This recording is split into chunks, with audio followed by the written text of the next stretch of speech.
Thank you very much once again for joining us to our first story now. In the Northern Electricity Distribution Company, NETCO, says, although there have been discussions on a timetable, a load shedding timetable in the northern region, a decision has not been taken on it.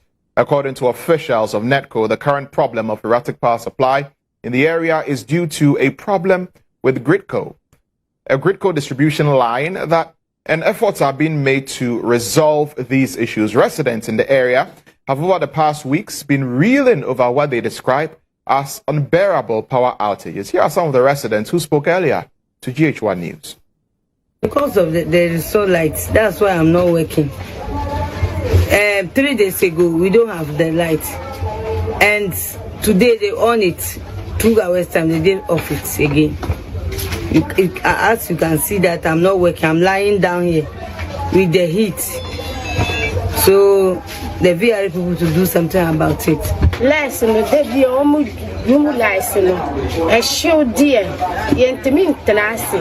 This way, a fasting, a show no doors.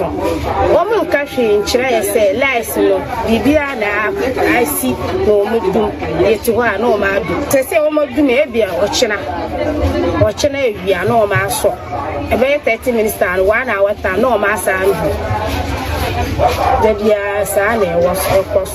You see, for the past 3 days, we don't have lights in the market. Past 3 days.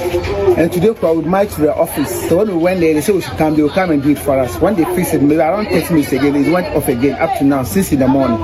So we are still, we don't have lights. And you know, it's fasting time. And most of the point to the Salah is coming. So we are showing the children's Salah dresses, but all this, we don't have lights here. We don't know what to do again.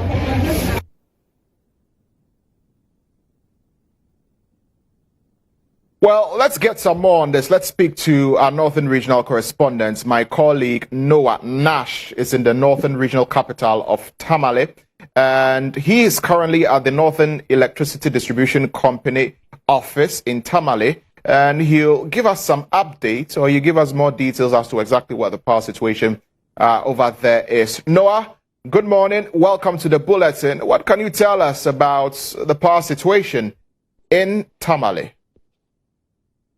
The power situation is a bit challenging because I can tell you for a fact that I have experienced 4 days in my home without light. And in the market, for instance, the situation is more terrible because you have them going off and on intermittently.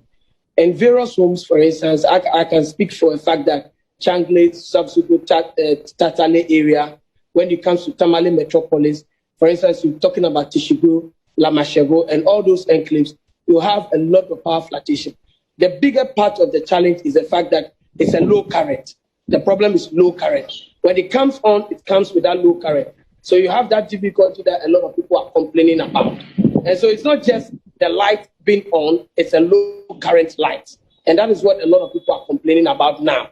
And the situation is so dire because if you look at it during the day and the sun is scorching around 39 degrees to 40 degrees, you can understand the complaints of many residents in that regard. Water company has also told us that because of that challenge, they are unable to give us water in our various homes.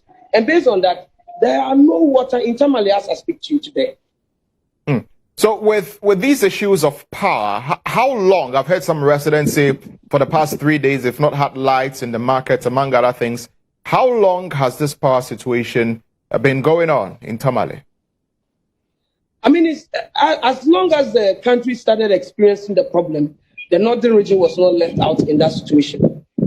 You can understand the fact that it trickles down. Our situation, our own, has become more difficult because you have the heat hitting you so hard. So since February up to date, when the nature of the sun was so high, you expected people to start feeling it.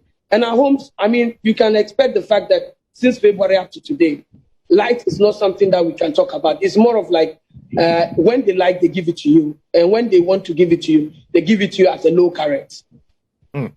And what have the authorities at NETCO been saying about the reason why Tamale residents are experiencing these frequent power outages? Okay, recently we've had some downpours in Tamale, precisely in the entire enclave of the northern region. if you look at the line between Jalong, which is Kumungu area, most of those lines have gone off. They've been pulled down by the wind, because anytime there's going to be a rain in Tamale, you have that heavy wind that comes along with it. So that has also been the major cause of the problem. When you go towards the Yembi enclave as well, you have bushfires, and then you also have the situation of most of the poles, the cables are falling out. And so those are things that are actually causing a lot of the problem.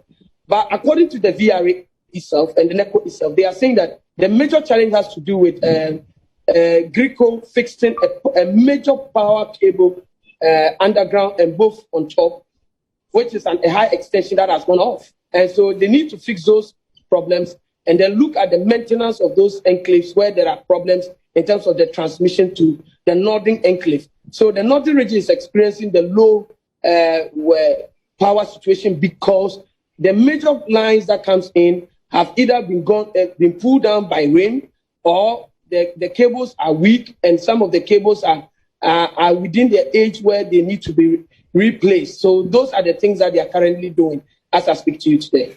Right, and we know that some of the residents have been demanding for some sort of timetable to make them know exactly when their lights are going to be on and off. What has NETCO been saying about that as well?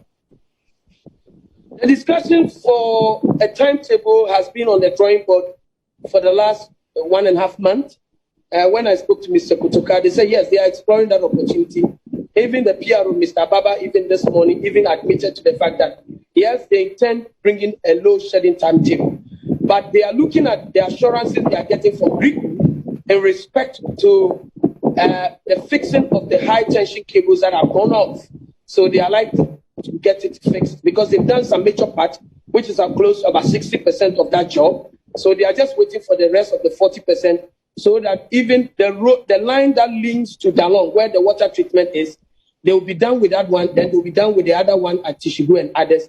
Then it means that the situation will be normalized, and then they can decide as to whether they can still bring a load shedding timetable. But as it stands now, they are not certain whether they want to bring a timetable publicly.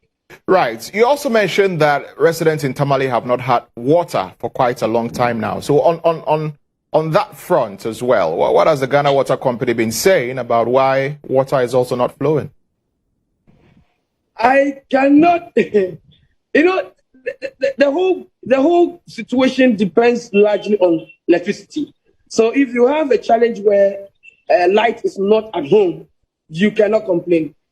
4 days ago, Ghana Water Company issued a press release and shared with the various media houses within Tamale, apologizing to that effect, saying that this is the situation because they've not had power from VRA and NETCO, so they are unable to treat that. The situation with water also is very bad because anytime you start the process and the voltage is quite high, the machine triggers itself and it goes off. When it's also low, the machine is not able to power the system. So they are having that fluctuation situation at the treatment site. So you cannot put the blame entirely on Ghana Water Company because they've not brought you water, because they've been able to get in touch with the various stakeholders in the public domain to be able to get them to understand what they are going through. And VRA has one way or the other also spoken openly about the challenge as well. So definitely you cannot put a blame very strong on them. But the market women, you see, the business district is where the situation is very dire. And that is where the complaints are coming in heavy. If not because of this fasting, I know by now there would have been demonstration. Because last Saturday, a group of young men went marching to the VRA office. It tells you that if the fasting is over, the situation is not going to be that simple. We are likely to have that kind of strike being done by many folks. Because when their communities are not getting light for the next 3 days, 4 days, you don't expect them to sit in the darkness. Very well, Noah Nash, thank you very much for bringing us that update from Tamale.